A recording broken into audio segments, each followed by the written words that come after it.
नमस्कार, सुप्रभात। आप सभी दर्शकों का डीडी न्यूज पर स्वागत है। मैं हूं साइमा खान। नजर डाल लेते हैं सबसे पहले हेडलाइंस पर।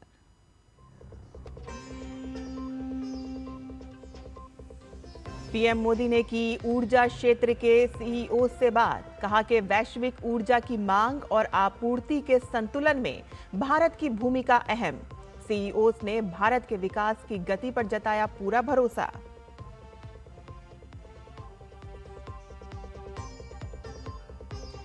वित्त मंत्री निर्मला सीतारमण आज संसद में पेश करेंगी आर्थिक सर्वेक्षण। मौजूदा वित्त वर्ष का लेखा जोखा होगा पेश।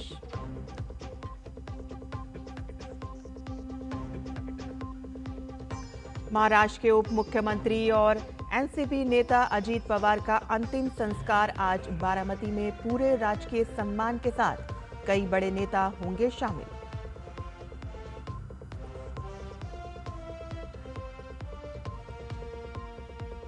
ट्रंप की ईरान को एक और चेतावनी। कहा कि परमाणु हथियारों पर बातचीत के लिए जल्द आए साथ, वरना अगला हमला होगा और अधिक घातक। ईरान का ज्यादा जोरदार तरीके से जवाब का पलटवार।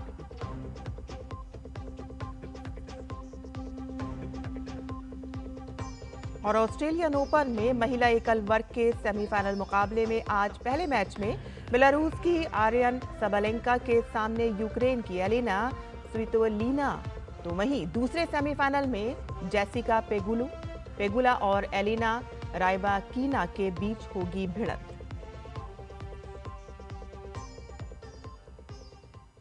समाचार विस्तार से। प्रधानमंत्री नरेंद्र मोदी ने इंडिया एनर्जी वीक 2026 के तहत ग्लोबल एनर्जी सेक्टर के सीईओ से बातचीत की और इस बातचीत के दौरान सीईओस ने भारत की ग्रोथ की राह पर पूरा भरोसा जताया।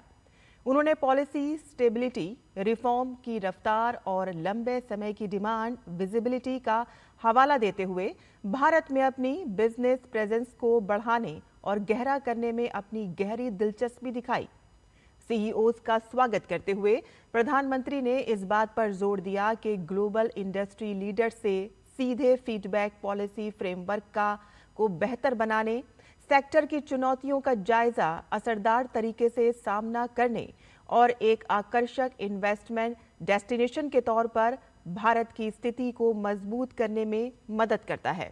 और इस बैठक में भारत की मजबूत इकोनॉमिक रफ्तार पर जोर देते हुए प्रधानमंत्री ने कहा कि भारत दुनिया की तीसरी सबसे बड़ी इकोनॉमी बनने की दिशा में तेजी से आगे बढ़ रहा है और global energy demand supply balance में अहम भूमिका निभाएगा।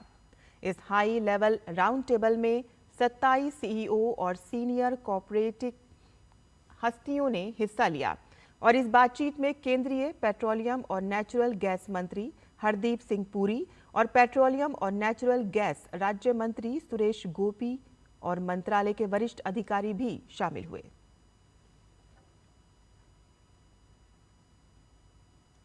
संसद के बजट सत्र का आज दूसरा दिन है। आज संसद के दोनों सदनों में कई अहम विधायी कार्य सूचीबद्ध हैं।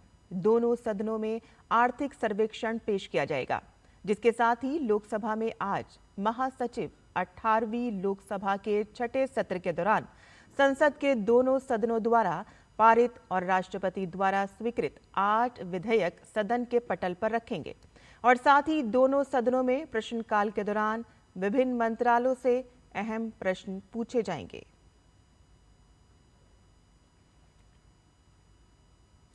संसद में आज का दिन बेहद अहम है। वित्त मंत्री निर्मला सीतारमण आज संसद में आर्थिक सर्वेक्षण 2025-26 पेश करेंगी। भारतीय अर्थव्यवस्था के इस आधिकारिक दस्तावेज के माध्यम से बीते एक साल की आर्थिक स्थिति का लेखा जोखा पेश किया जाएगा। आर्थिक सर्वेक्षण के माध्यम से अर्थव्यवस्था की चुनौतियों और समाधानों को पेश किया जाएगा। मुख्य आर्थिक सलाहकार के मार्गदर्शन में वित्त मंत्रालय के आर्थिक कार्य विभाग ने इस सर्वेक्षण को तैयार किया है। केंद्रीय बजट 2026-27 रविवार को पेश किया जाएगा। बजट सत्र का पहला चरण अगले महीने की 13 तारीख तक चलेगा। बजट का दूसरा चरण 9 मार्च से 2 अप्रैल तक होगा। बजट सत्र के दौरान 30 बैठकें होंगी। महाराष्ट्र के उप मुख्यमंत्री और एनसीपी नेता अजीत पवार का आज बारामती में पूरे राजकीय सम्मान के साथ अंतिम संस्कार किया जाएगा। अंतिम संस्कार को लेकर प्रशासन की तरफ से सारी तैयारियां पूरी कर ली गई हैं। अंतिम दर्शन के लिए व्यापक इंतजाम किए गए हैं। स्थानीय पुलिस और प्रशासन की तरफ से भीड़ प्रबंधन और सुरक्षा के व्यापक इंतजाम किए गए हैं। और इससे पहले बुधवार सुबह महाराष्ट्र के बारामती से बड़े हादसे की खबर सामने आई। एक विमान दुर्घटना में महाराष्ट्र के उप मुख्यमंत्री और एनसीपी नेता अजीत पवार समेत विमान में सवार सभी 5 लोगों की मृत्यु हो गई है। अजीत पवार के निधन पर पीएम मोदी सहित महाराष्ट्र के सीएम और अनेक नेताओं ने दुख जताया है। अजीत पवार की मृत्यु की खबर के बाद उनके समर्थकों में शोक की लहर दौड़ गई और उनको देखने के लिए भारी संख्या में लोग जमा हो गए। महाराष्ट्र के मुख्यमंत्री देवेंद्र फडणवीस ने बुधवार को अपने उप मुख्यमंत्री अजीत पवार के सम्मान में राज्य में 3 दिन के राजकीय शोक की घोषणा की। अमेरिकी राष्ट्रपति डोनाल्ड ट्रंप ने ईरान को एक बार फिर से कड़ी चेतावनी दी है। ट्रंप ने ईरान से कहा है कि अगर वो परमाणु समझौते के मुद्दे पर बात करने के लिए सामने नहीं आया तो अमेरिका की ओर से होने वाला अगला हमला अधिक घातक होगा। डोनाल्ड ट्रंप की ओर से लगातार ईरान पर जल्द और निष्पक्ष परमाणु समझौता करने का दबाव बनाया जा रहा है, तो वहीं ईरान ने ट्रंप की इस चेतावनी का जवाब दिया है। ईरान ने कहा है कि अमेरिका, इजराइल और उनके समर्थकों पर जवाबी कार्रवाई की जाएगी।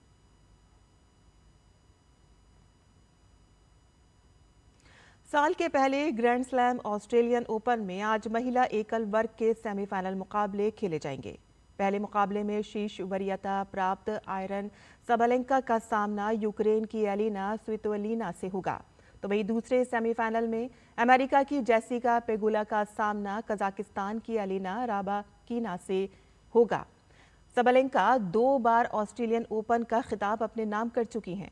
सबलेंका ने साल 2023 और 2024 में इस खिताब को अपने नाम किया और इसके अलावा सबलेंका ने हाल ही में ब्रिस्बेन ओपन का खिताब भी अपने नाम किया। भारत और न्यूजीलैंड के बीच 5 मैचों की T20 सीरीज के चौथे मुकाबले में बुधवार को विशाखापट्टनम में खेले गए मैच में न्यूजीलैंड ने भारत को 50 रन से हरा दिया।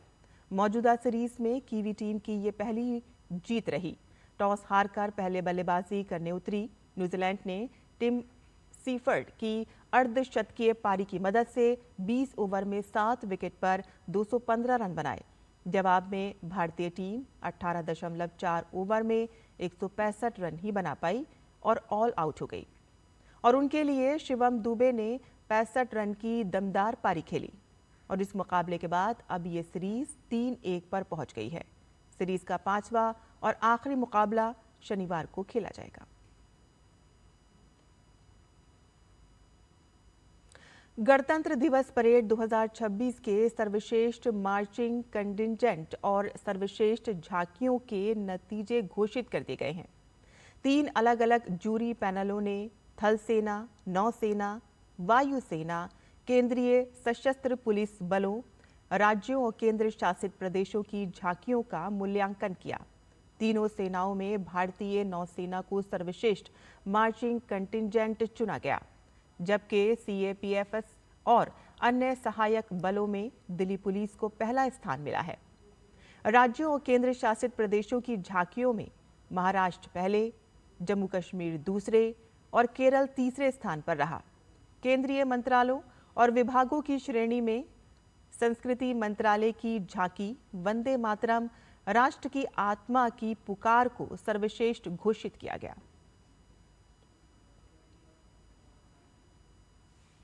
हमारे सांकेतिक समाचार में बस इतना ही। मुझे और मेरे सहयोगी शरद मुदगल को अनुमति दें, लेकिन आप देखते रहिए डीडी न्यूज़। नमस्कार।